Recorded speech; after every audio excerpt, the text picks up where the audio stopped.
El Shaddai, El Olam, El Tikelo. Jehovah Mekodishkem, Yahweh. Dieu de la Bible, Dieu qui m'a chargé de mission d'annoncer la bonne nouvelle. Après avoir m'appelé par onction, m'établir pour que je sois le berger, porte-parole du royaume ici sur terre. Utilise-moi, Seigneur, pour atteindre l'intérêt du royaume. Dans le puissant nom de Jésus, ainsi je viens de prier. Amen. Voilà pour le choix. Gloire à Dieu. Tu vas avec beaucoup de gentillesse dire à la personne à côté de toi que Dieu te bénisse.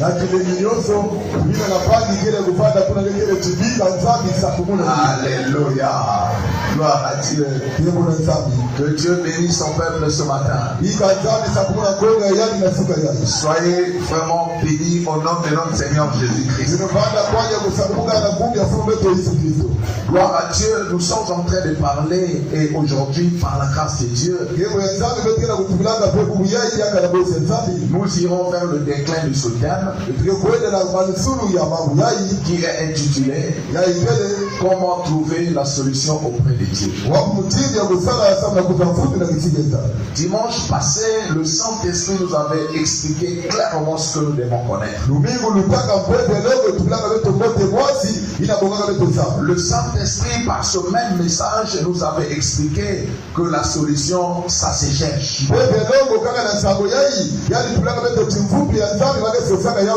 La solution, ça se cherche. La solution ne viendra pas tout simplement comme ça. Il faudra que celui qui tient à avoir la solution dans sa vie puisse prendre le courage de chercher. Nous avons dit Dieu connaît nos besoins. Dieu connaît très bien ce que nous avons besoin. Il connaît la pensée de l'homme. Il connaît ses faiblesses. Mais Dieu ne répondra pas. C'est toutefois que tu demandes. Dieu ne laissera pas que tu trouves la solution si tu ne cherches pas. Donc, il faut apprendre à chercher. Il faut apprendre à frapper. Il faut apprendre à demander. C'est ce que la Bible dit. Demandez et vous recevrez. Dieu connaît le besoin de chacun de nous. Mais aussi longtemps que nous n'allons pas nous mettre à chercher. Je parle de chercher la solution auprès de Dieu. Par des prières. Chercher la solution auprès de Dieu. Par tout ce que nous allons étudier. Bien aimé, la solution ne viendra pas. Il faut apprendre que la solution auprès de Dieu répond à un certain nombre de conditions. Si je vais trouver la solution auprès de Dieu, il y a un certain nombre de conditions que je dois remplir. Et si je ne remplis pas toutes ces conditions, Dieu n'agira pas. C'est ce que nous devons savoir. Et nous avons commencé par parler de la première condition. Parce qu'aujourd'hui nous allons boucler ce message. Nous avons parlé de la première condition. Ce que celui qui cherche la solution auprès de Dieu doit considérer Dieu dans tout son cœur comme étant celui qui est unique, aussi capable à donner la solution. Et celui-là doit arrêter avec le mélange. C'était la première condition. Celui qui va auprès de Dieu, Dieu que moi, pasteur David, prêche, le Dieu que j'enseigne ici dans Cité de la Foi. Si tu as un souci dans ta vie et que tu tiens que ce soit le Dieu de la Bible qui puisse répondre à tes préoccupations, tu dois considérer ce Dieu de la Bible, Jésus-Christ de Nazareth, comme l'unique personne capable de te répondre, capable de te donner des solutions. Et tu dois arrêter le mélange. Tu ne dois pas aller à gauche ni à droite. Ça, c'est la première condition. C'est lui qui considère le Seigneur Jésus-Christ comme l'unique personne qui peut répondre à toutes ses préoccupations. Cette personne-là n'a pas le droit d'aller frapper à gauche ou d'aller frapper à droite. À gauche et à droite, nous avons dit que c'est le charlatan, chez les féticheurs. C'est lui qui se confie à Dieu. Ne consulte pas les charlatans. Ne consulte pas les féticheurs. C'est lui qui se confie à Dieu. N'attend que la réponse qui vient de Dieu. Et si tel est ton cas, sache que tu as rempli la première condition. Alléluia. C'est lui qui pense que Dieu va répondre à ses préoccupations. Doit se débarrasser d'abord de tout ce que Dieu n'accepte pas. Si c'est auprès de Dieu que je cherche le mariage, je dois d'abord arrêter tout ce que je faisais avant et qui ne plaisait pas à Dieu. Parce que Dieu n'aime pas le mélange. Si j'ai le ficelle oral ou que j'ai quelque chose qu'on m'avait donné, je crois, je pense que ça pourra m'aider, ça pourra me protéger, ça pourra me procurer bonheur auprès de Dieu. Je dois d'abord arrêter avec ces ficelles orales, avec tout ce qu'on m'avait donné. Je vous ai dit aujourd'hui, nous allons boucler avec ce terme. Voilà la raison pour laquelle je tiens à rappeler tout ce que nous avons dit avant d'aborder le sujet du jour. Je ne peux pas m'amener devant Dieu et espérer que Dieu fera quelque chose dans ma vie si j'observe encore d'autres principes établis par des puissances du ténèbre. Parce que j'étais allé consulter un charlatan. Il m'avait dit ceci. Ce que je t'ai donné là, tu ne dois pas manger ceci. Tu ne dois pas manger cela. Tu ne dois pas toucher ceci. Tu ne dois pas toucher cela. Dès lors que je m'amène auprès de Jésus, j'arrête avec ces interdits. Parce que ce sont des interdits que Dieu n'a pas donné. Lorsque tu observes les interdits, dont le chef qui a ordonné ces interdits et le diable, tu te soumets sous son autorité. Et Jésus le fera. Vous comprenez l'église? Un enfant de Dieu n'a que la parole de Dieu à observer. Nous n'avons pas autre chose. Si on m'avait dit que tu ne dois pas courir sous la pluie, maintenant que je prie au Seigneur, je ne suis pas obligé de continuer à observer tous ces interdits d'avant. Parce que ma vie d'avant a été passée et je vis une vie actuelle pour le Seigneur Jésus-Christ. Et je ne suis pas obligé d'observer tout ce qu'on m'avait dit avant. Je prends acte d'observer que la parole de Dieu, c'est ce qu'on avait dit. Et c'était le premier point. Deuxième point, maintenant que je me suis engagé et que je comprends que Jésus-Christ est unique, il est le seul d'être capable à répondre à mes problèmes, je dois m'engager dans la vie de prière. C'était le deuxième point. Bien aimé, tu peux espérer à Dieu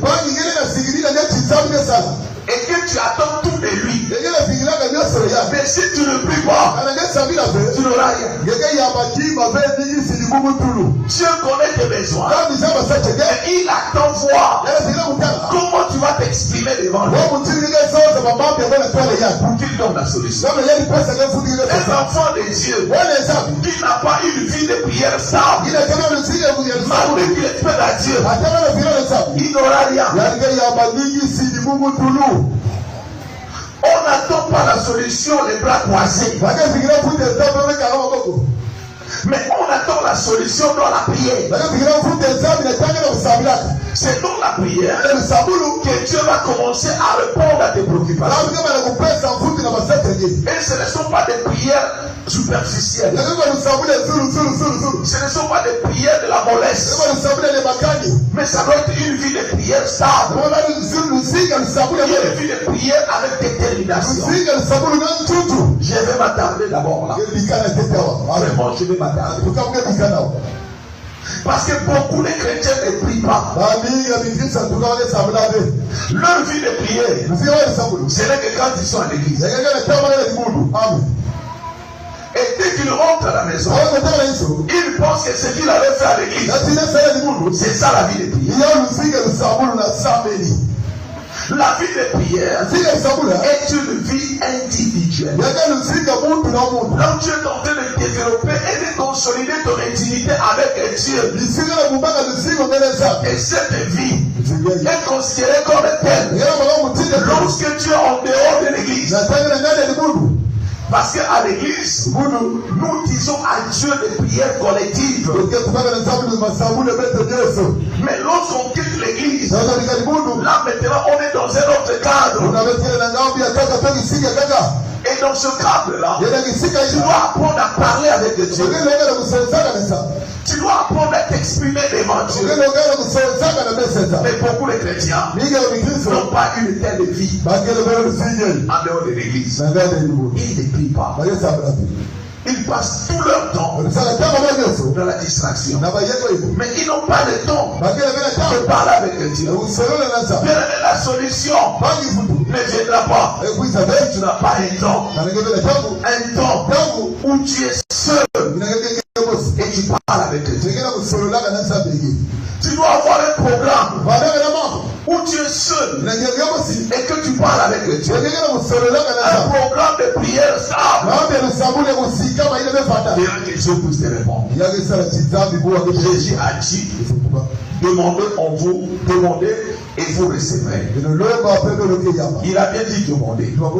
Et comment on va demander si ce n'est pas par la prière? Il dit cherchez et vous trouverez. On va chercher comment? Donc tu dois développer une vie de prière, bien aimé. Si tu as la mollesse dans la prière, sache que c'est là que se trouve ton combat. Parce que l'ennemi ne veut pas que tu pries. Il connaît la puissance de la prière. Il sait que si tu pries beaucoup, tu auras la solution. Et il dit moyen de te refroidir, que tu restes souffrant, pour que tu restes dans ta misère, pour que tu restes dans tes problèmes, c'est te priver le temps de prier. Est-ce que vous comprenez ça? Amen. Il y a des chrétiens et chrétiens qui prennent plaisir à leur mollesse. Il se dit ceci. En tout cas, je n'arrive pas. Et il est fier de ça. Papa, si je vais prier comme ça, en tout cas, je n'arrive pas. Et tu es fier. Mais c'est ça qui te bloque. C'est ça qui empêche la main de Dieu de se révéler en toi. Si tu ne pries pas en privé, tu n'as pas une vie de prière individuelle, sache que tu es en train d'empêcher la main de Dieu d'intervenir. Parce que Dieu se dispose déjà. Et cette bonne volonté à te donner ce que tu demandes. Mais si tu ne veux pas entrer en prière pour demander, Comment il va répondre? Parce que Dieu répond qu'à la prière. Tu peux mener une vie de sanctification. Tu crains Dieu. Tu évites le mal. Si tu ne pries pas, tu n'auras rien. Est-ce que vous comprenez? Amen. Tu peux mener une vie d'intégrité. La sainteté. Tu crains Dieu. Tu évites le mal. Si tu ne pries pas, tu n'auras rien. Dans ta sainteté, tu n'auras rien.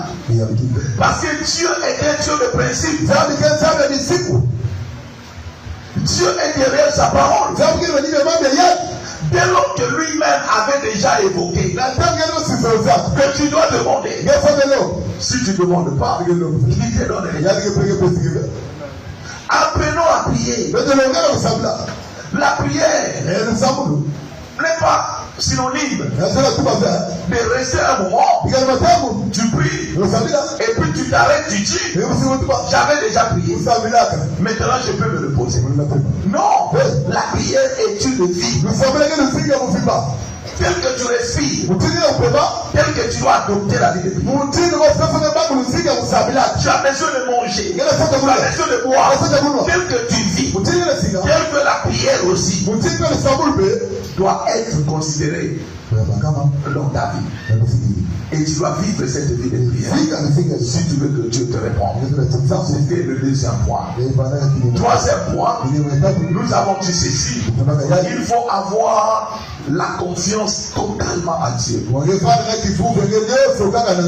Ça, c'était le troisième point. Tu ne peux pas recevoir quelque chose de la part de Dieu si tu ne prouves pas ta confiance à son égard. Parce que Dieu voit le cœur. Il ne tient pas compte de ce que nous disons de la bouche.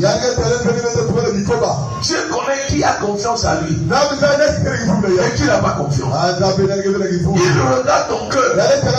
Toutes tes motivations, Dieu le maîtrise. Ce que tu as dans ton cœur, c'est ça qui attire l'attention de Dieu. Et non ce que tu dis dedans. C'est ce qui fait que devant Dieu, jamais un humain peut tromper. Tu vas tromper Dieu comme ça. Dieu voit ton cœur. Dieu connaît tes motivations. Dieu maîtrise tes pensées. Et tu vas tromper Dieu comme ça. Si c'est Dieu qui doit te répondre, alors ton cœur doit prouver que tu as confiance en lui. Tu dois avoir totalement confiance en Dieu. Si tu veux que Dieu puisse te donner la réponse. Et nous avons dit ceci. Avoir confiance à Dieu veut dire s'appuyer totalement sur les promesses plutôt que sur sa propre intelligence. Et surtout dans le temps des lycées. Dans le temps des épreuves. Qui a confiance à Dieu, ce n'est pas forcément celui qui le déclare. C'est celui qui fonde sa vie sur les promesses de Dieu. Lorsque je m'appuie, je considère les promesses de Dieu, cela prouve que j'ai confiance à lui. Tu ne peux pas espérer recevoir quelque chose de la part de Dieu si tu ne t'appuies pas sur ses promesses. Si tu ne fais pas confiance à ses promesses. Dieu est un Dieu qui ne ment jamais. Dieu est dans la vérité. Et il est fidèle à sa parole. Lorsque tu dis je fais confiance à Dieu, mais appuie-toi sur ses promesses. Dans des conditions difficiles, ne cherche pas par tes propres manières, ta propre sagesse, la solution. Mais compte sur Dieu. Parce que c'est Dieu qui va te donner la solution sur le problème que tu es en train d'endurer. Et donc avoir la totale confiance à Dieu, c'est s'appuyer sur toutes ses promesses. Et il faut apprendre à lire la Bible pour connaître les promesses. Celui qui ne connaît pas des promesses faites par Dieu ne peut pas avoir confiance à Dieu. Parce qu'il n'aura pas d'appui. Ce sont des promesses qui forment une pierre sur quoi nous les chrétiens nous nous appuyons quand nous sommes devant le problème. Et je dirais ceci: Jésus-Christ est la promesse de Dieu. Est-ce que vous comprenez? Jésus est la promesse de Dieu. Parce que Jésus est la parole de Dieu envoyée dans le monde. Pour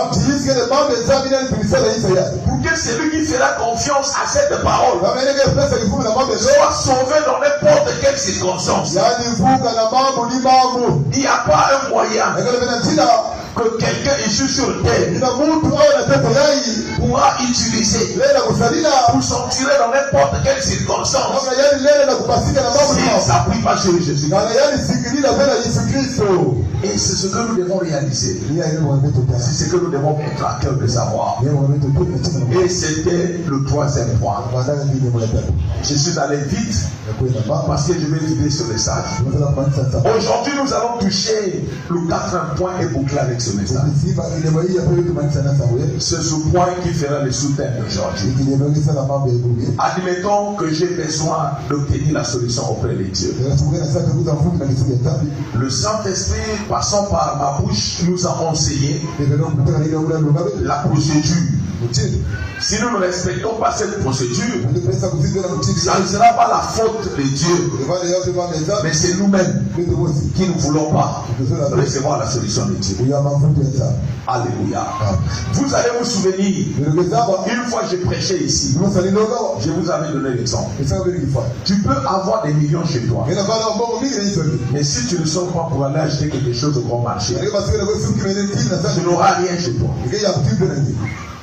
Tu peux avoir des milliards, mais si tu ne te déplaces pas pour aller acheter quelque chose que tu désires avoir, les milliards seront là, mais tu n'auras rien. De même, nous avons Jésus avec nous. Nous avons la grâce de Dieu avec nous. Mais si nous ne nous mettons pas à chercher d'après les conditions évoquées par Dieu, on aura Jésus. Mais visiblement, nous n'aurons rien. Et c'est dans ce point que les gens du monde se moquent des chrétiens. Ils disent que les chrétiens sont des pauvres. Ils ont raison. Qu'est-ce qui fait la pauvreté des chrétiens? Parce qu'ils ne respectent pas le principe. Dans toutes les religions du monde, il n'y a que le christianisme où on ne respecte pas le principe. Dans toutes les religions du monde, il n'y a que dans le christianisme qu'on vit en désordre. Regarde les autres religions. Qu'est-ce qui fait la force d'une religion? C'est l'obéissance au principe du divin. Même chez les satanistes, si tu veux gravir l'échelon, il faut respecter le principe du diable. Plus tu respectes le principe, et plus tu obtiens auprès de lui ses faveurs. De même, nous qui prions bien aimés, si nous ne respectons pas le principe de Dieu, nous ne pouvons pas espérer vivre le bonheur pour recevoir quelque chose de la part de Dieu. Ça sera impossible. Je parle avec beaucoup de peine. J'assure ce que je suis en train de dire. Dans toutes les religions du monde, il n'y a que le christianisme où on trouve les désordres. Allons-y vers l'église traditionnelle. Regarde comment il respecte le principe. Quelqu'un qui va accepter, peu importe son rang social, de marcher du pied. Est-ce que tu peux imaginer? Et quand tu regardes, tu te moques de lui. Mais il est en train d'obéir à des principes. Et ce sont ces principes qui feront sa force. Maintenant, toi avec ta religion, tu obéis à quoi? Regarde ce que nous sommes. Il y a des religions. Dès qu'aujourd'hui dimanche, ils vont rester toute la journée jusqu'au soir. Ils ont des enfants. Ils ont des foyers. Ils ont aussi la famille. Mais l'avant, c'est jamais de raison que j'ai un foyer, que j'ai une femme, que j'ai des enfants, que j'ai aussi des parents, que j'ai ceci, que j'ai cela. Ils passent leur temps. Et nous nous disons, regarde comment ils font toute la journée. C'est comme s'ils n'ont rien à faire. Ils respectent le principe de leur Dieu. Maintenant, toi et moi, qu'est-ce que nous respectons? Voilà la pauvreté des chrétiens. Tout ça trouve sa source. Nous avons beaucoup de besoins. Nous sommes les premiers à se plaindre, à s'inquiéter. Et si tu vas vers le chrétien pour pouvoir écouter ses plaintes, il te dit: je fais 10 ans à l'église, j'ai fait 5 ans à l'église, qu'est-ce qu'on n'a pas fait? Alléluia. Qu'est-ce qu'on n'a pas fait? J'ai fait ceci, j'avais fait cela. Bien aimé, dans tout ce que tu faisais là, est-ce que tu étais dans le principe de Dieu? Quels sont les principes, ma soeur? Quels sont les principes que tu observes? Nous avons que les plaintes, nous avons que les inquiétudes, mais nous ne respectons pas fidèlement la foi de notre Dieu. J'avais évoqué l'exemple. On n'ira pas loin. On n'ira pas loin. Regardons tout autour de nous. Vendredi, si tu as besoin d'acheter quelque chose à la boutique, tu te précipites pourquoi? Toi chrétien, tu te précipites pourquoi?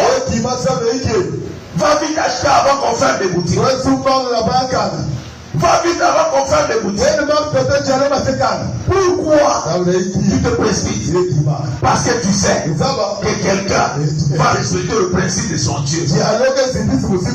Maintenant toi, quels sont les principes que tu respectes? Tout le service que nous rendons à l'église font partir des sacrifices. Je chante pour Jésus, c'est un sacrifice. Je prêche, c'est un sacrifice. Mais dans mon cœur, dans ma relation avec Dieu, quels sont les principes que j'observe? Dans ma marche chrétienne, dans les principes que j'observe. Je n'irai pas devant Dieu pour brandir du Seigneur, regarde. Je prêchais tous les jours. Il me dira: et après? Et après, comment tu menais ta vie devant moi? Quels sont les principes sur quoi tu avais fondé ton cœur? Bien aimé, tu as fondé ton cœur sur quoi? Tu as fondé ton cœur sur quoi? Nous espérons beaucoup, mais nous trouvons peu parce que nous ne sommes pas obéissants. Nous ne respectons pas le principe de Dieu. Les autres religions, ils ont un programme de prière stable. Qu'il soit dans son église ou en dehors de son église, dès qu'il fait l'heure de prière, il s'assoit, il prie. Mais nous les chrétiens, nous trouvons que quand on prie, on est en train de perdre. Et pourtant, bien aimé, c'est lui qui prie et c'est lui qui gagne. Tu n'as rien à perdre si tu fondes ta vie sur la prière. À partir d'aujourd'hui, adopte une vie de prière. Appuie-toi sur les promesses de Dieu. Commence à perpétuer les promesses de Dieu dans ton cœur. Si Dieu ne te donne pas de résultats, tu peux trouver comme ça 1 million. Tu feras rien avec. Si Dieu ne te donne pas de résultats, tu peux tenir 10 millions. Tu vois que l'histoire du passé, mais du concret, il n'y aura rien. Si Jésus ne t'accompagne pas, tu n'auras qu'un passé. Tu n'auras pas un présent. Tu n'auras pas un futur. Mais c'est le temps de respecter le principe. C'est le temps de retourner dans ce principe. Les trois que nous avons déjà parlé. Hâte-toi d'entrer dans ça. N'hésite pas. N'hésite pas. Et aujourd'hui, nous touchons le quatrième. Le quatrième point, avoir une connexion indéfectible. Une connexion indéfectible avec Dieu. Tout ce que j'avais dit avant faisait partie des rappels. Ceux qui étaient là depuis dimanche savent que ce sont des rappels. Permettre à d'autres personnes aussi qui parfois par motif professionnel n'avaient pas eu le temps de venir mercredi, n'avaient pas le temps d'être là vendredi. Voilà pourquoi j'ai effectué ce rappel. Bien aimé, prends ça au sérieux. Même ma prière sur toi n'aura d'effet que lorsque tu respectes Dieu. Si tu ne respectes pas Dieu, l'onction qui est en moi ne fera rien dans ta vie. Je ne suis pas un féticheur, je l'avais déjà parlé. Mais je suis un serviteur de Dieu. Ma mission, c'est de vous montrer le chemin. Et le chemin, c'est Jésus-Christ. C'est ça ma mission. Celui qui accepte la parole de Dieu, ma prière aura l'impact sur ça. Mais si tu n'acceptes pas la parole, même si je crache le feu, il n'y aura rien. Il n'y aura rien. Pourquoi espérer lorsqu'on sait qu'on aura rien? Vous voyez pas que là on est en train de passer son temps. Pour avoir quelque chose, ma soeur, pour avoir quelque chose de la part de Dieu, il faut être sur le chemin. Il faut marcher dans la droiture. Il faut écouter la parole de Dieu.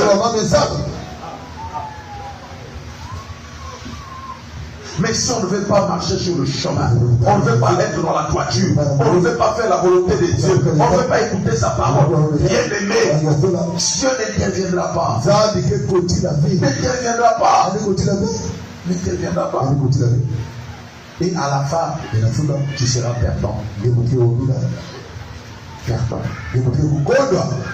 Il faut avoir une connexion indéfectible avec le Dieu. Une connexion qu'on ne peut pas défaire.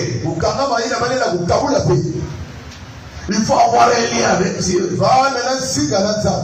Est-ce que vous comprenez? Il faudra que dans ta vie chrétienne, qui est ta vie individuelle, tu dois avoir un lien avec le Dieu. Où tu te sens par toi-même que tu as une relation avec Dieu. Tu as une intimité avec lui. Où tu peux avoir l'audace de dire que si Jésus venait aujourd'hui, j'irai au ciel. Alléluia. Amen. On avait tenté de poser aux chrétiens la question de savoir qui pense qu'il aura au ciel. Vous savez les réponses qu'on avait récoltées. Dieu lui-même sait. C'est-à-dire les chrétiens n'ont pas la conviction. Parce qu'ils se savent. Ils se savent. Ils se savent. Les chrétiens se savent. Ils se savent. Comment tu peux vivre la vie chrétienne sans avoir la conviction d'aller au ciel? Est-ce que tu connais d'abord le pourquoi l'église existe sur la terre? Tu penses que l'église existe sur la terre pour donner le mariage? Donc pour toi tu penses que l'église existe sur la terre pour donner le voyage? Mais là tu ne comprends pas le pourquoi l'église est sur la terre. Alléluia. Amen. L'église n'est pas sur la terre que pour nous donner la protection. Dans le domaine professionnel, je vais te protéger. Mon commerce doit évoluer. Mon travail doit aller de l'avant. L'église n'est pas sur la terre pour ça.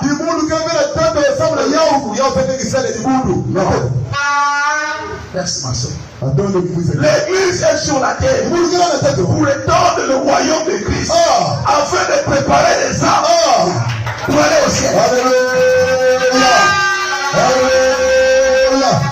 C'est ça la mission de l'église.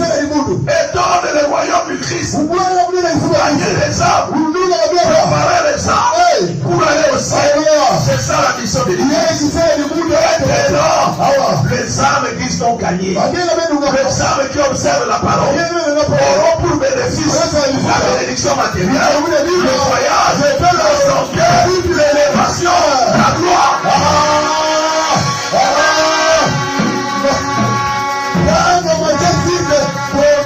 C'est premièrement le royaume. Le reste, c'est vous, c'est la donné. Mais l'église d'aujourd'hui, ce sont les églises du reste. Les églises du reste. Vous allez voir des thèmes, des séminaires. Ce sont que les thèmes qui tournent tout autour du reste. Comment faire pour aller à Dubaï? Quand on organise un séminaire, la clé d'aller à Dubaï, vous allez voir l'église. Non. On cherche la clé. Qui t'avait dit qu'il y avait du clé pareil? Amen. Qui t'avait dit qu'il y avait du clé pareil? Même le Saint-Esprit, là où il est assis, il s'est dit, mais ça, c'est pas moi qui ai donné ce message. Il y a une inspiration. Voilà. L'église n'est pas faite que pour donner les enfants. L'église n'est pas faite que pour donner le mariage. L'église n'est pas faite que pour donner des visas. L'église n'est pas faite que pour donner des diplômes. Mais l'église est faite pour préparer les âmes qui vont aller au ciel. C'est tout. C'est tout. La salle d'attente.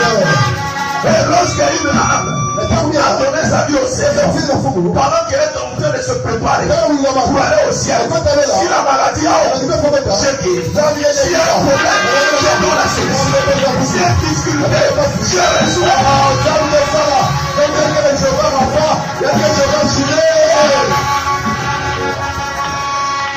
Alléluia. Tu as déjà vu quelqu'un aller réparer des téléphones qui ne lui appartiennent pas et dire donnez, je répare ça pour toi. Si tu as ton téléphone, c'est pour toi. C'est ce que tu utilises. Quand ça tombe en panne, tu répares. Lorsque tu appartiens à Dieu, tu es comme un téléphone que Dieu a agi. Si ça tombe en panne, tu répares. Mais l'objectif du téléphone, ce n'est pas pour réparer, c'est pour conquérir. Est-ce que vous comprenez? L'objectif de l'église, ce n'est pas pour donner des mariages. Ce n'est pas pour donner des voyages. Ce n'est pas pour donner des enfants. Mais c'est pour préparer les âmes qui doivent aller au ciel. Maintenant, ces âmes-là, s'il arrivait que ces âmes tombent malades, Dieu guérit. Est-ce que vous avez compris? Ce sont des restes à considérer des avantages matériels. Des avantages matériel comme le reste. Cherche la connexion d'abord avec Dieu. Une très bonne connexion. Indéfectible. Où tu te sens par toi-même. Et j'ai une relation avec Dieu. Beaucoup de chrétiens ont des relations avec leur église. Des relations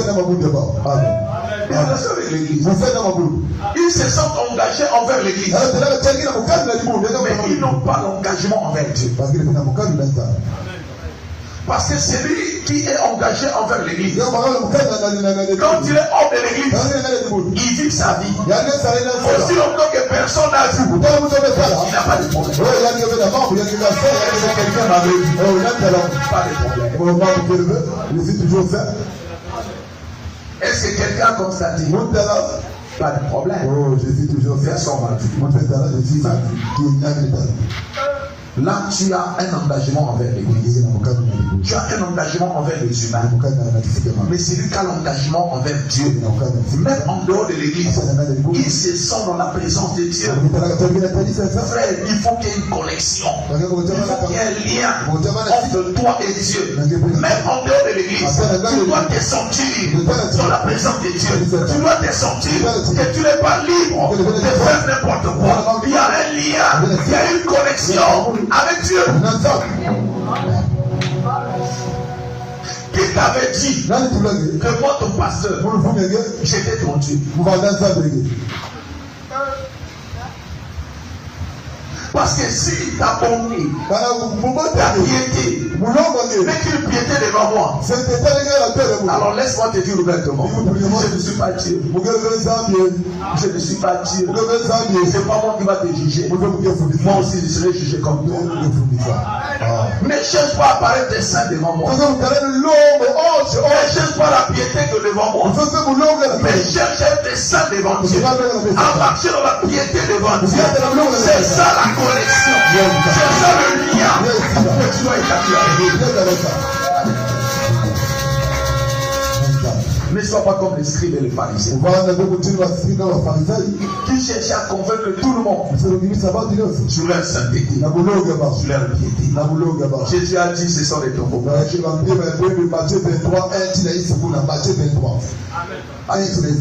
Alléluia. Vous savez, je pensais encore à l'histoire. Je vous avais relaté cette histoire. Je n'ai pas d'accord de ça. Pour la gloire de Dieu.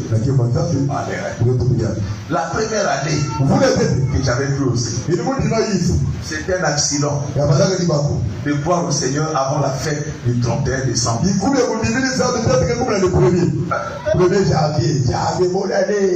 Il m'est arrivé, je crois que vous connaissez cette histoire, mais mieux parler, certaines personnes savent les étoiles. J'ai cru au Seigneur vers la fin d'année.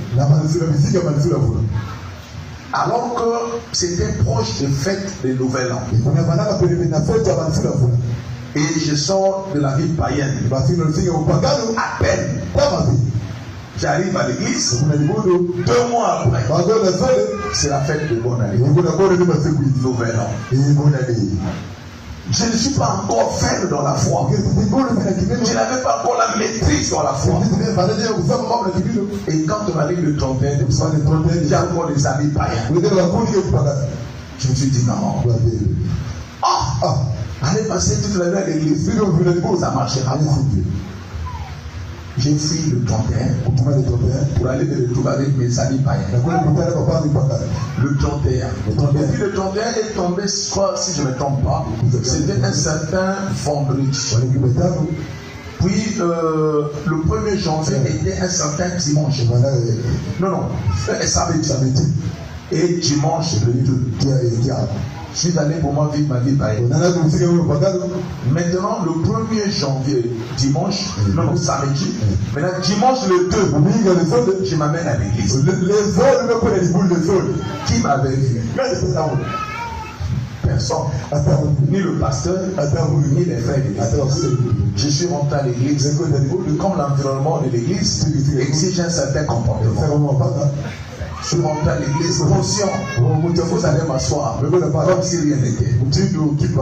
Un frère qui devrait prêcher ce jour-là. Je me souviens bien de ce frère-là. Son nom c'est Shadrach. Le frère Shadrach. Il est allé devant, il a posé le terme. Dès qu'il a posé le terme, là où j'étais, j'ai senti que Dieu m'avait vu. Ton mot blanchi. Ça c'était un thème comme ça. Et quand il a commencé à parler, j'ai senti que Dieu me parle. Il dit certaines personnes ici sont que des tombeaux blanchis. L'apparence de la piété. À l'intérieur, c'est la politique. Où étais-tu le 31 décembre? Le frère ne faisait que ça tardait sur ça. Moi dans mon cœur je disais pas si. Le frère ne faisait que retourner sur ça. Où étais-tu le 31? Là où tu étais, Dieu t'a vu. Frère, sœur, repentons. Il y avait des pleurs à l'église. Aujourd'hui, nous sommes tellement devenus courageux. Même si Dieu nous parle, jamais personne ne pleure. On est là en train de le regarder. Bien aimé, le lien avec Dieu s'établit dans la fidélité. C'est la fidélité qui permet que le lien, la connexion soit établie avec Dieu. Tu dois être fidèle à Dieu. Et être fidèle à Dieu, tu dois vivre sa parole. Lorsque tu sens que sa parole te condamne, alors, sur ce point-là, laisse. Ne force jamais la nature, bien-aimé. Notre vie est liée avec les dieux par l'obéissance à sa parole. S'il n'y a pas d'obéissance, il n'y a pas de connexion avec Dieu. S'il n'y a pas d'obéissance, il n'y a pas de lien avec Dieu. S'il n'y a pas d'obéissance, il n'y a pas de rapport avec Dieu. Je ne vois pas comment quelqu'un peut se déclarer être avec Dieu, mais le Dieu qui n'obéit pas. Nous n'avons pas notre vie, mais nous avons la vie de Dieu en nous. Ta vie ne dépend pas de toi. La vie dépend de Dieu. Et si tu n'as pas de rapport avec Dieu, tu n'as pas de connexion avec le Dieu, tu te détruis toi-même. Si tu ne t'efforces pas à être fidèle à Dieu, tu te détruis toi-même. Parce que dans les moments difficiles, quand tu vas invoquer son nom, il ne pourra pas te répondre. Il ne pourra pas te répondre. Donc nous devons travailler notre intimité avec Dieu par la fidélité. La fidélité, synonyme de l'obéissance à la parole de Dieu. Et même si c'est difficile, mais ça va nous procurer le bonheur. Obéir à Dieu n'a pas toujours été facile. Voilà la raison pour laquelle j'ai toujours dit à l'église, si tu constates que la vie chrétienne devient facile pour toi, tu as déjà laissé Dieu. Tu as déjà laissé Dieu. La vie chrétienne n'est pas facile. Imagine que tu es venu à l'église. Écoute un peu le message que tu as entendu. C'est facile. La vie chrétienne n'est pas facile. C'est une vie difficile. C'est une vie de principe. Pour pouvoir garder la connexion avec Dieu, il faut être capable de respecter ce principe. Il faut être capable d'obéir. Il faut être capable de démontrer sa fidélité. Et même dans les temps difficiles. D'ailleurs, la fidélité est considérée comme telle dans les moments difficiles. Même la vie aujourd'hui ne s'enseigne pas. Quand tu as une femme, lorsque tu as le bonheur, tu as l'argent, et que dans la misère, la femme te fuit. Est-ce qu'elle était fidèle à toi? Elle était fidèle au moyen que tu te disposes. Même dans le monde, on dit on reconnaît un fidèle dans les temps difficiles. Vrai ou faux? C'est vrai. Donc la fidélité envers Dieu se déclare comme éternelle au milieu des épreuves, au milieu des tempêtes, devant des temps difficiles. C'est là que tu dois prouver la fidélité. C'est là que tu dois prouver la fidélité. Et je vais prendre quelques passages. Parce qu'on ne peut pas passer comme ça. Je prends quelques passages. Prends ta Bible, 1 Corinthiens, chapitre 4, verset 2. C'est pas toujours facile pour recevoir quelque chose de la part de Dieu. C'est pas toujours facile. Il faut savoir se tenir dans tout ce que nous venons d'étudier. Chapitre 4, verset 2. 1 Corinthiens, chapitre 4, verset 2. Vérifie ça dans ta Bible. Alléluia. Voilà pourquoi j'aime la parole de Dieu. Ça se vérifie. Tout ce que l'on demande à un gérant, c'est d'être fidèle. Commençons par le premier verset pour mieux comprendre. Vous devez donc nous considérer comme des serviteurs de Christ, chargés de gérer les vérités secrètes de Dieu. Tout ce qu'on demande à un gérant, à un intendant, c'est d'être fidèle. Nous sommes dans une génération des serviteurs et servantes. Jésus a fait de nous un royaume de sacrificateurs. Nous portons en nous le nom de Jésus-Christ. Quand tu viens à l'église, ne pense pas que serviteur, c'est celui qui se tient devant ici. Tu es aussi serviteur, tu es aussi servant. Parce que actuellement, tout croyant a l'accès libre dans la présence de Dieu. Et par conséquent, il devient serviteur, il devient servant.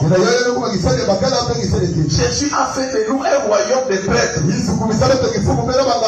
un royaume de sacrificateurs. C'est-à-dire toute personne qui se déclare chrétien a le droit de servir Dieu.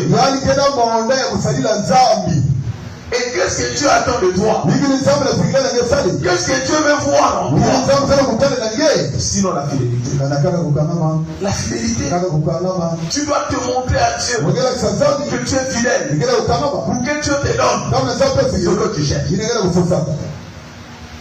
Je dois te montrer à Dieu que je suis fidèle. Pour que Dieu me donne ce que je cherche. Je dois prendre au sérieux ma relation avec Dieu. Dans n'importe quelle circonstance, que ce soit dans la ville des Pointe-Noires ou en dehors des Pointe-Noires, que ce soit dans le quartier ou en dehors du quartier, je dois prouver à Dieu que je suis fidèle. Moi, je prends toujours exemple. Si je n'étais pas fidèle à Dieu, et que je n'avais pas prouvé ma fidélité en dehors de l'église, et que je vivais une autre vie en dehors de l'église, le frère prince ne serait pas là. Il ne serait pas là. Est-ce qu'on connaît? Parce que même devant eux, ils sentaient que celui-là peut être un serviteur. Si on doit être un enfant de Dieu, je m'efforçais dans n'importe quel milieu de prouver aux gens que je suis dans la droiture et je n'accepte pas n'importe quoi. Tu peux être en dehors des Pointe-Noires, mais tu ne sais pas qui te voit. Tu peux être en Goyo, tu peux être à Tchali, tu peux être à Koufoli, même à Louamon, tu peux être à Siliti, même dans n'importe quel ville ou village. Tu ne sais pas qui te voit.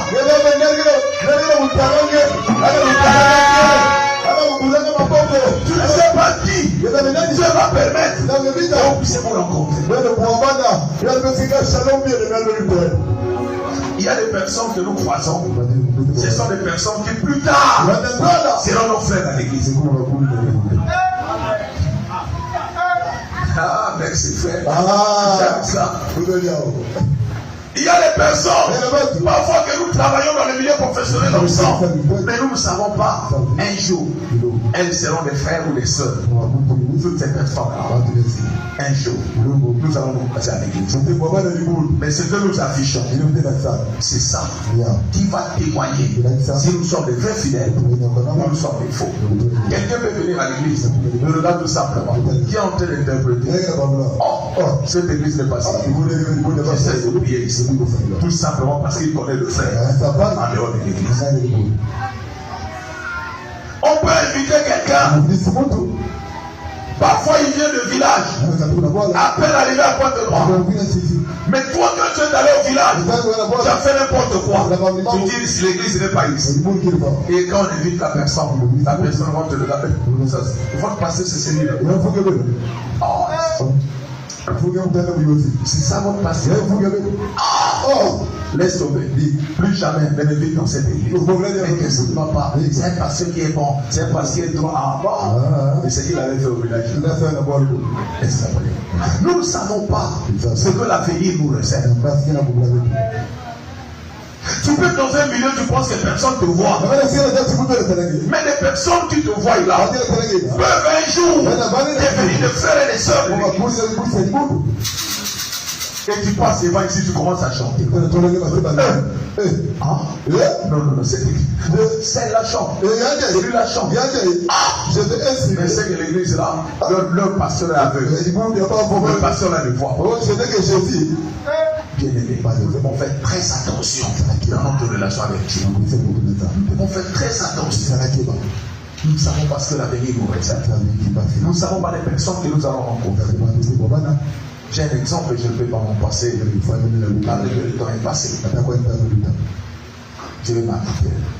Mais cet exemple, je ne peux pas m'en passer. Nous sommes dans Daniel chapitre 3. Daniel chapitre 3. Qu'est-ce que la Bible dit dans Daniel chapitre 3? Je ne peux pas m'en passer. Cet exemple est tellement fort pour pouvoir appuyer ce que nous sommes en train de dire. Je vais lire rapidement et puis commencer à vous expliquer petit à petit. Je suis dans le livre de Daniel chapitre 3.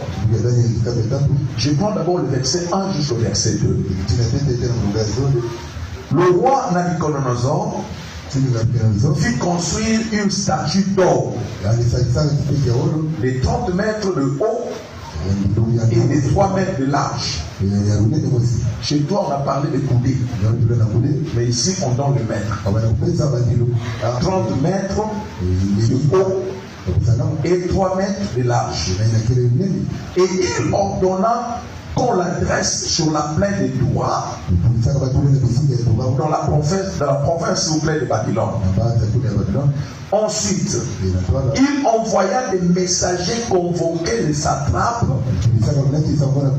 les préfets, les gouverneurs, les conseillers, les trésoriers, les juges, les magistrats et tous les autres fonctionnaires des provinces. Ils devaient venir pour l'inauguration de la statue que le roi avait fait dresser. Tous ces hauts fonctionnaires se rassemblèrent donc et prirent place devant la statue pour la cérémonie d'inauguration.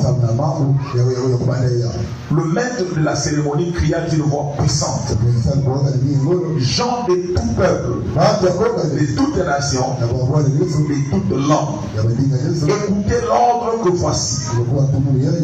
Dès que vous entendrez jouer de la trompette, de la flûte, de la cithare, de la sambuc et psalterion, de la cornemuse et de tous les genres d'instruments de musique, vous vous inclinerez jusqu'à terre pour adorer la statue d'or que le roi Nabuchodonosor a fait dresser.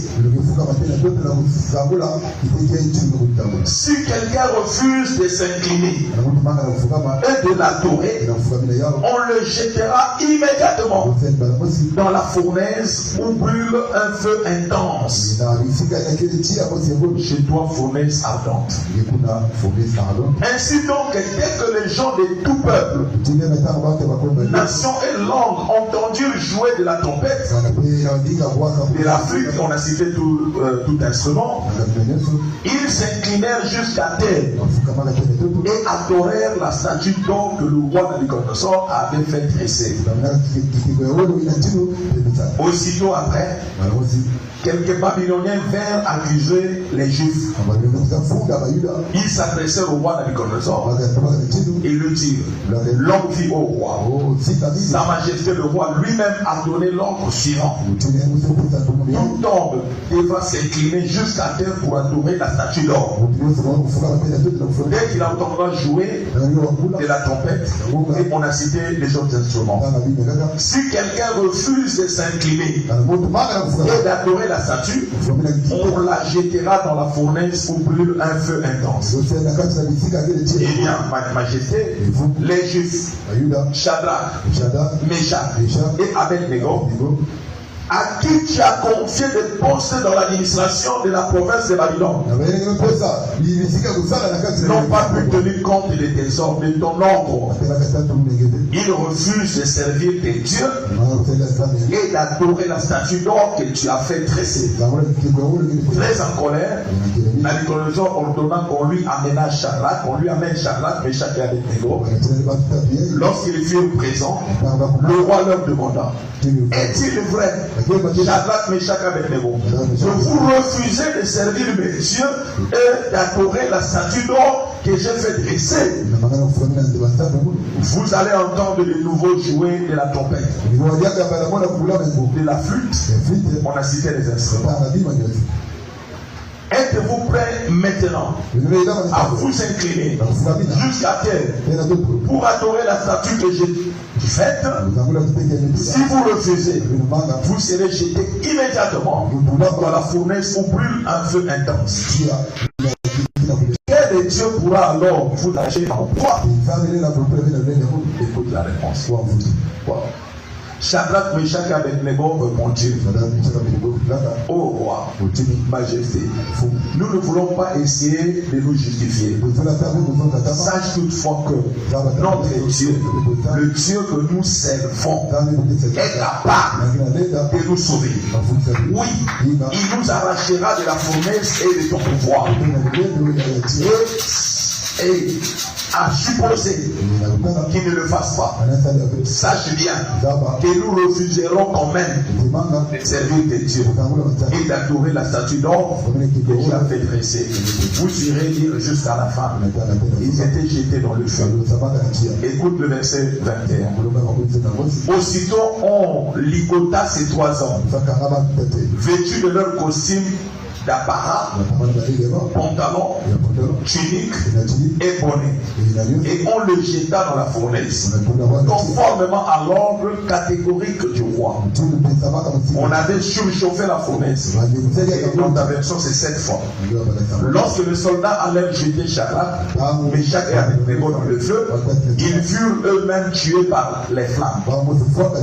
Et quand vous descendez, vous allez voir que quand Shadrach, Meshach et Abednego, ils tombaient tous les 3 ligotés au cœur de la fournaise.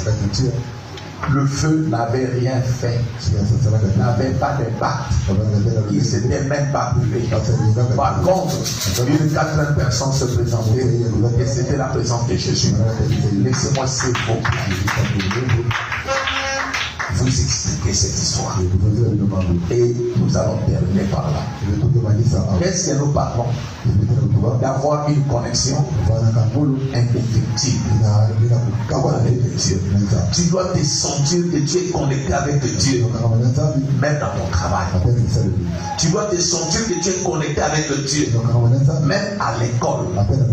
Tu comprends bien? Tu dois te sentir que tu es connecté avec Dieu, même au marché, là où tu exerces ton activité de commerce. Tu dois sentir que tu es connecté avec Dieu, même chez toi, dans ta maison, dans le quartier, au milieu de tes voisins, de tes voisines. Ils doivent sentir qu'entre toi et Dieu, il y a un rapport, il y a une relation, il y a un lien. Donc quelqu'un qui s'approche de toi doit sentir le respect que tu accordes à Dieu. S'il vous plaît. Quand quelqu'un s'approche à toi, frère, même dans le milieu professionnel, la personne doit sentir que tu es connecté avec Dieu. Frère Alice, là où tu es rentré devant, les clients doivent sentir que celui-là a quelque chose de particulier. Sa connexion avec Dieu. La légèreté ne doit pas être ta vie.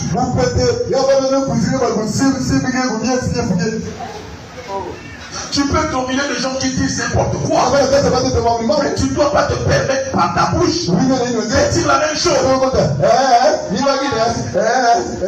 Cherche que les personnes puissent se poser la question de savoir mais pourquoi tu ne commandes pas. Je dis parce que tout ce que vous dites là ne m'intéresse pas.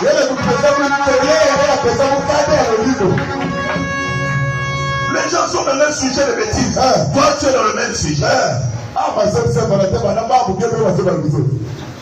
Les gens sont dans le sujet de moquerie. Toi aussi, tu es dans le même sujet. Comment ils peuvent découvrir que tu as lié avec Dieu? Un enfant de Dieu n'apporte pas n'importe quel sujet. Un enfant de Dieu doit gérer sa bouche. Et Dieu pas n'importe quel propos.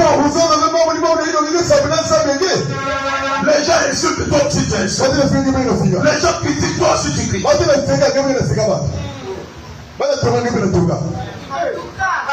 pas normal. Nous devons prouver au monde que nous avons une relation avec Dieu et que nous ne menons pas notre vie à notre manière. Il y a quelque chose entre nous et Dieu et nous devons respecter Dieu.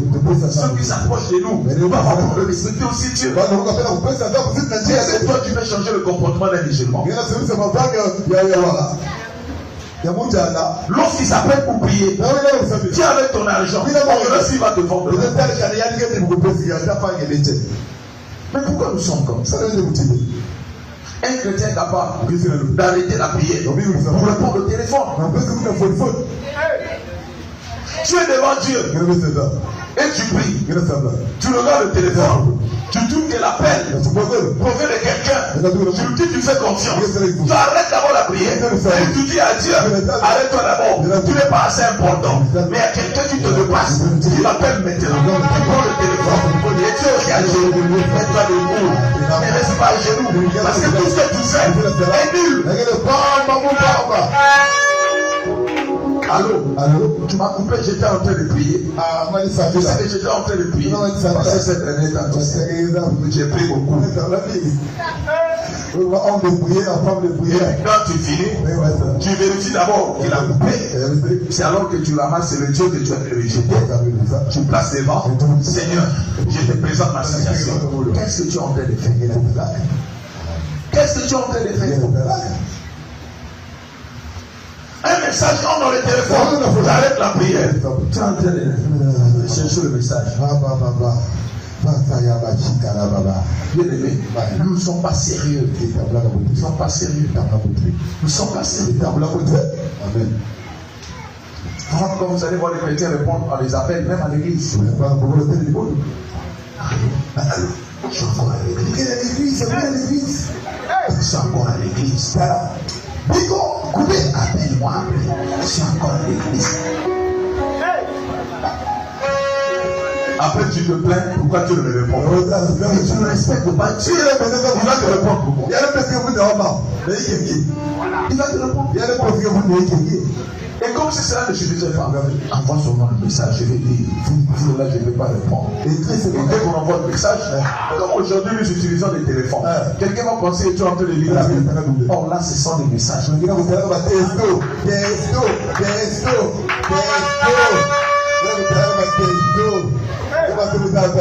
L'appel est entre. Vous êtes en train de sortir. Frère, le protocole te demande qu'est-ce que va prier? Je vais aller me soulager. Me soulager avec le téléphone. Allô, pourquoi tu me déranges? Tu ne sais pas que tu es à l'église. Celui qui te dérange est plus important que tu. Tu ne verras pas ça dans les mosquées. Tu ne verras pas ça. Tu ne verras pas ça. Tu ne verras pas ça. Pourquoi nous ne respectons pas Dieu? Pourquoi nous ne gardons pas la connexion avec Dieu? L'histoire que nous venons de lire. Israël avait laissé tomber le principe de son Dieu. Dieu a permis que les Babyloniens puissent marcher sur Israël. Et ils ont pris en otage les enfants d'Israël. Ils les ont déportés. Et ils sont allés vivre en déportation en Babylone.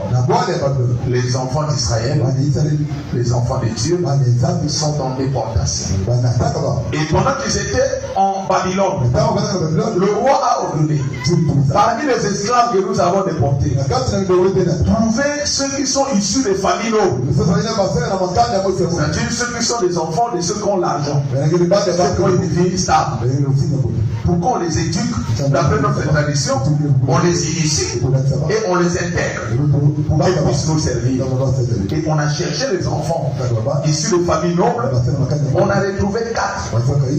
Il y avait Daniel, il y avait Shadrach, il y avait Meshach et il y avait Abednego. Mais ils n'avaient pas ces noms-là. Est-ce que vous comprenez?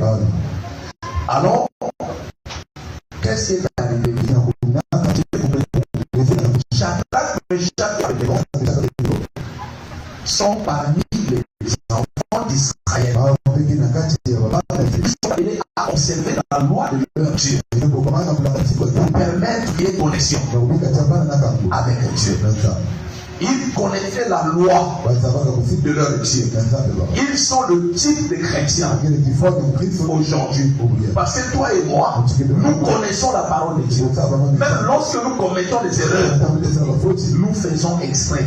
Un véritable enfant de Dieu ne tombe pas par erreur. Il sait ce qu'il fait. Nous qui sommes habitués à observer avec un certain discernement. Lorsque je constate que quelqu'un commence à me fuir, j'essaie déjà ce qui se passe. J'essaie de même si tu ne parles pas, j'essaie. Que celle-là, celui-là, non. Il est en train de méditer. Il y a quelque chose qui se passe. Est-ce que vous comprenez? Nous maîtrisons déjà. Surtout que vous avez un pasteur qui a le don de la prophétie. C'est compliqué. C'est vraiment compliqué. Gloire à Dieu. Alors, Shadrach, Meshach et Abednego représentent l'image des chrétiens. Un chrétien, c'est quelqu'un qui a la loi de son Dieu, appelé à obéir à son Dieu, à obéir à la parole de son Dieu. Ils se sont retrouvés en Babylone. Or, Babylone est une terre étrangère. Les Babyloniens avaient leur Dieu. Alors, quand ils se sont retrouvés là-bas, ce n'est pas leur milieu. Ils n'étaient pas en Israël, ils étaient à Babylone. C'est comme si tu es hors de l'église. Exactement. Comme si tu es hors de l'église. Et aussi, ils étaient hors d'Israël parce qu'ils étaient en déportation à Babylone. Malgré qu'ils se sont retrouvés hors d'Israël, dans une terre étrangère, ils avaient toujours gardé la loi de leur Dieu. Et faisant leur travail, ils avaient toujours dans leur cœur les principes de leur Dieu. Mais en dehors d'Israël, voilà pourquoi le chrétien, même en dehors de l'église, tu dois toujours avoir le principe de Dieu dans ton cœur. Ce n'est pas que parce que tu es en dehors de l'église, tu dis ici, personne ne va me voir, tu reviens toi. Non, ce sont les principes que tu gardes hors de l'église. Tu verras que Dieu intervient. Ils étaient hors d'Israël. Ils ont gardé le principe. Je ne sais pas qu'est-ce qui est arrivé dans la tête de roi. Nabuchodonosor. Dans d'autres versions, Nabuchodonosor. Et dans ma version, Nabuchodonosor. Peu importe, c'est la même chose. Ils sont arrivés là-bas. Le roi a fait construire. En fait, il avait fait faire une statue qui avait une hauteur de 30 mètres. C'est-à-dire une statue géante. Et la statue était en or. Puis après avoir fait faire cette statue en or, il est allé placer cette statue dans la province de Babylone. Il a ordonné à tout le monde, y compris aux voyants, que lorsque vous allez entendre le son des instruments dans l'occasion de l'inauguration de la statue, tout le monde doit s'incliner pour adorer la statue. Tout le monde, peu importe. On a sonné de la tempête. Tout le monde a adoré, à l'exception de Shadrach, Meshach et Abednego. Ils ont refusé. Oh, Shadrach, Meshach et Abednego savaient déjà que celui qui refuserait serait jeté dans le feu. Oh, le feu, c'est la mort. Ils avaient cette information. Et ils savaient aussi que le roi Nabuchodonosor ne blague pas. La parole du roi est sacrée. Lorsque le roi parle, sa parole devient comme la parole d'un divin. Amen. Mais Shadrach, Meshach et Abednego ont refusé, sachant qu'il y a le feu. Mais ils ont refusé. Pourquoi ils ont refusé? Parce qu'ils ont préféré garder la connexion avec vous. Perdre la connexion avec le Dieu fera que le feu te consume. Perdre la connexion avec le Dieu, ta vie deviendra difficile. S'il y a quelque chose que tu ne dois pas accepter, c'est perdre la connexion. On ne blague pas avec Dieu, on ne se moque pas de Dieu, s'il te plaît. On ne se moque pas de Dieu. La grâce, elle est trompeuse. On peut commettre aujourd'hui, on se réveille le matin, on est en bonne santé. Cela ne veut pas dire que Dieu n'a pas agi. Il a agi. Mais l'agissement de Dieu, c'est comme une sémence. Ce n'est pas le premier jour qu'on a placé. Là, ça va gérer. Mais plus tard, il y aura des conséquences. Ils ont dit, nous n'allons jamais adorer. Le roi les a appelés. Ils sont venus. Le roi a dit, cette fois-ci, ça sera devant moi. Moi-même le roi, je suis là. Allez sonner la trompette. Ils ont dit au roi, nous n'avons même pas besoin de nous Jésus. Ne souffre pas. Ne souffre pas pour toi. Parce que le roi avait bien dit, on va sonner de la trompette. Ainsi les instruments. Vous allez vous incliner maintenant même. Au cas contraire, vous serez jetés dans le feu. Et quel est ce Dieu-là qui va vous épargner de mon pouvoir? Quel est ce Dieu qui va vous épargner? Allez sonner là. Shadrach, Meshach et Abednego ont répondu. C'est pas la peine. Quoi? C'est pas la peine. Pourquoi? Il dit écoute, nous n'allons pas vous écraser. C'est pas la peine de souffrir, de faire souffrir les gens à sonner. Parce que nous là, nous n'allons pas adorer la statue là. C'est pas la peine. Parce que notre Dieu, celui que nous servons, auprès de qui nous avons la connexion, est capable de nous épargner de la fournaise. Mais sache-le, même s'il ne le faisait pas, que Dieu nous laissait mourir, on préfère la mort que de briser le lien et de détruire la connexion que nous avons avec Dieu. Quelle foi! Quelle foi! Ils ont dit que Dieu n'a pas intervenu. Oui, nous le savons. Mais même s'il n'intervenait pas, nous aussi, on ne va pas adorer la statue que Dieu a blessée. On ne le fera pas. Aujourd'hui, là, beaucoup de chrétiens adorent la statue pour avoir le travail. Rien que le travail adore la statue. Les chrétiens sont faciles aujourd'hui à adorer une statue.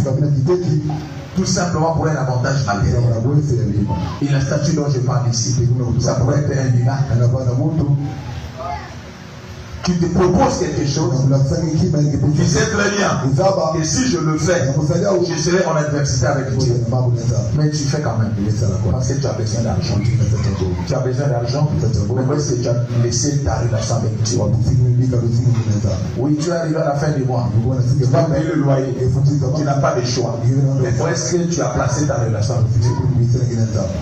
Parce que tu peux avoir l'argent pour payer le loyer. Mais cet argent t'a ici, je crois. Est-ce que vous comprenez? L'argent que tu as cherché pour payer le loyer, oui, cela t'a exigé quoi? Et qu'est-ce que tu as fait pour ça? Je n'avais pas de choix. Est-ce que tu espères en Dieu? Je n'avais pas de choix. Est-ce que tu crois en Dieu? Moi, je préfère qu'on me fasse sortir de la maison parce que je respecte Dieu. Là où j'irai, je interviendrai. Moi, je préfère perdre le travail parce que je ne peux pas entrer dans des chemins qui ne sont pas corrects. Et là où je vais aller dans mon chômage, l'Éternel interviendra.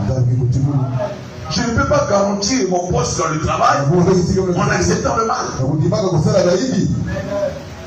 Je ne peux pas payer le droit de recevoir un service par le mal. Respectons notre Dieu. J'ai des enfants. Je ne peux pas accepter de voir mes enfants comme ils ont. Voilà pourquoi. Et puis je dis, tu prends Dieu. Bien-aimé, écoute ce message. Ressaisis-toi. Nous ne sommes pas appelés à faire n'importe quoi. Dieu a la solution pour tout problème. Dieu répond à toute préoccupation. Il n'y a pas quelque chose que Dieu ne peut pas changer. Il n'y en a pas. Mais soyons sérieux devant Dieu.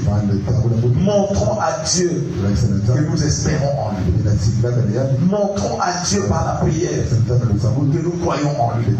Montrons à Dieu que nous nous appuyons sur ce promesse. Montrons à Dieu que nous avons une connexion avec lui. N'accepte pas de perdre cette connexion. N'accepte pas de serait-ce qu'un instant de perdre la connexion avec Dieu. Jésus-Christ, le Dieu que moi je sais, m'a chargé de vous conseiller. Prenez ce conseil au Seigneur.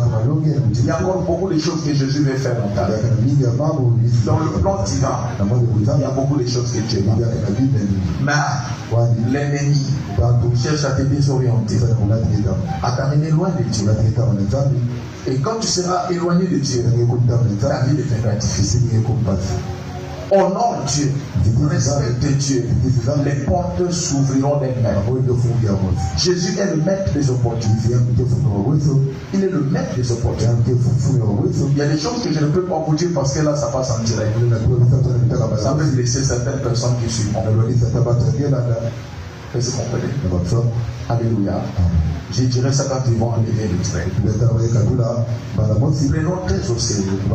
Jésus-Christ est capable de te soutenir dans n'importe quelle circonstance.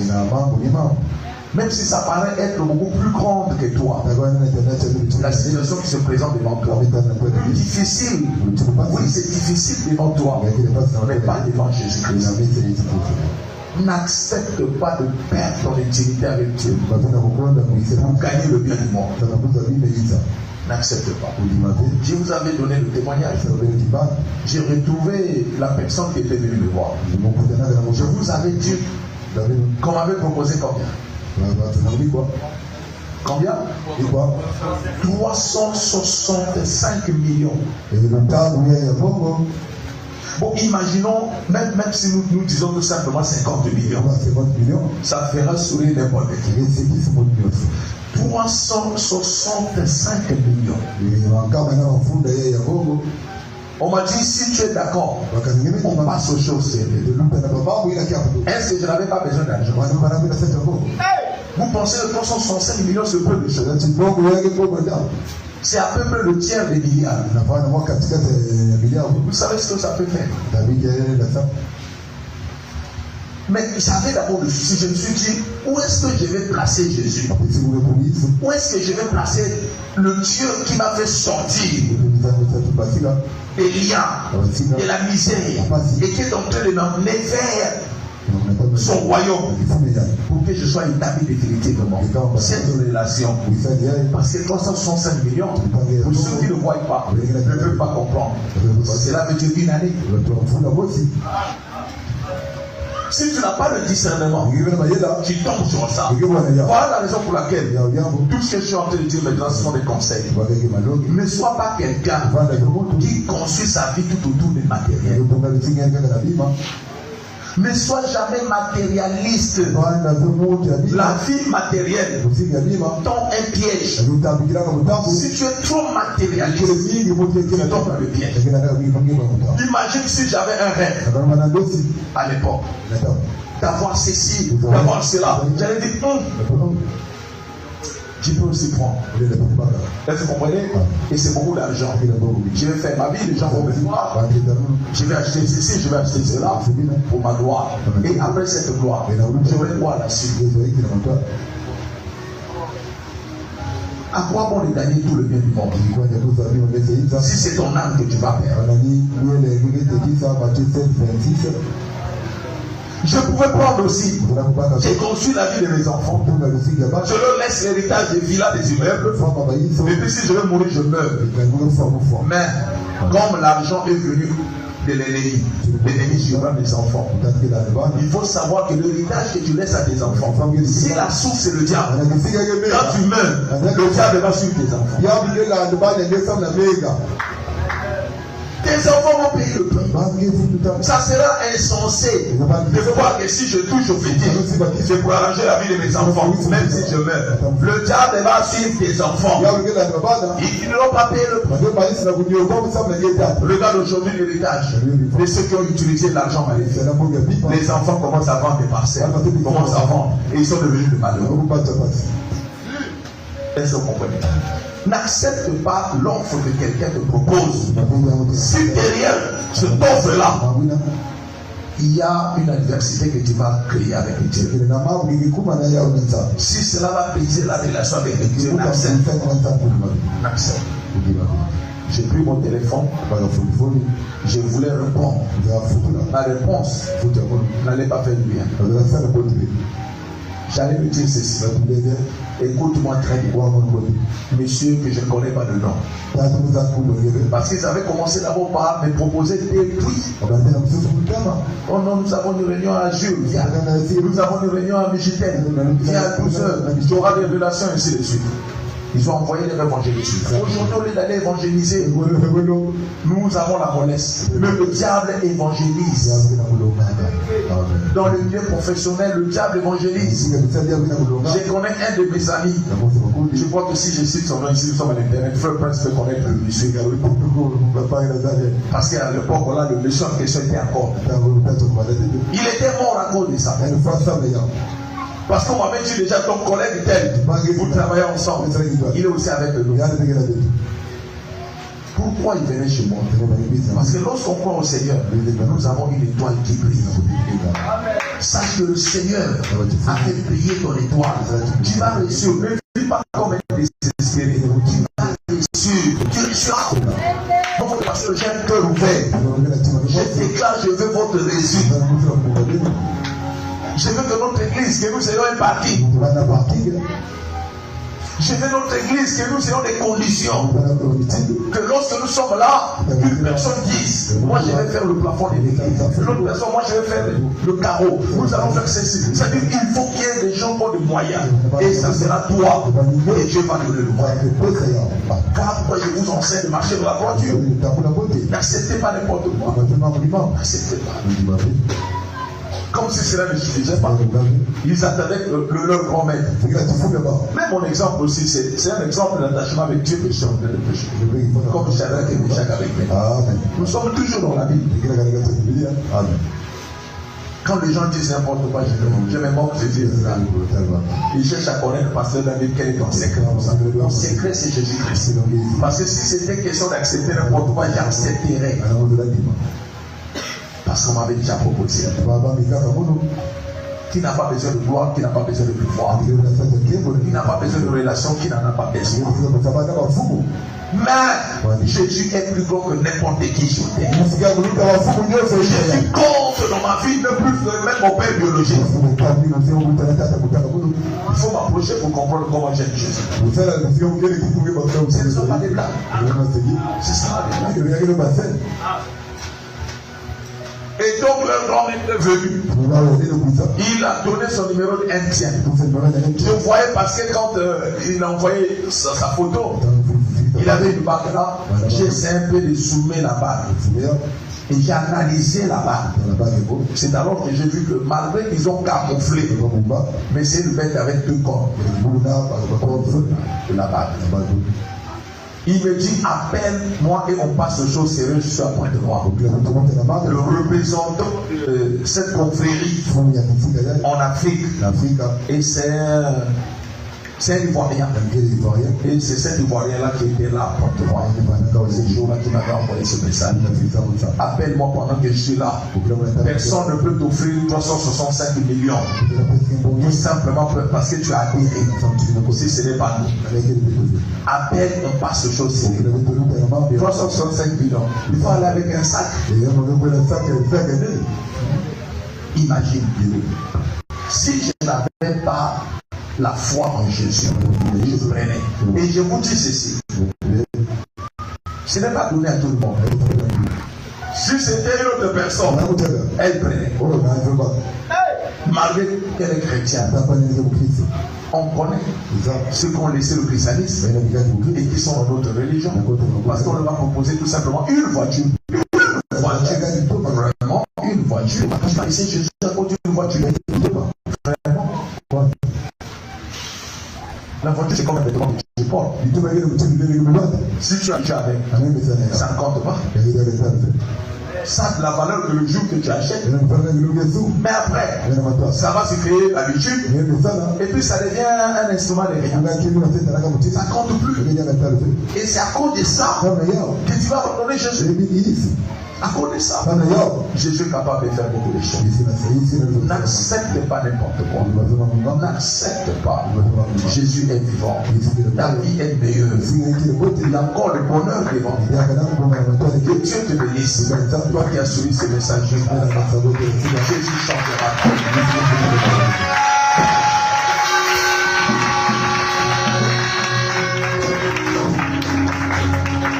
Lève-toi, je vais déclarer des choses.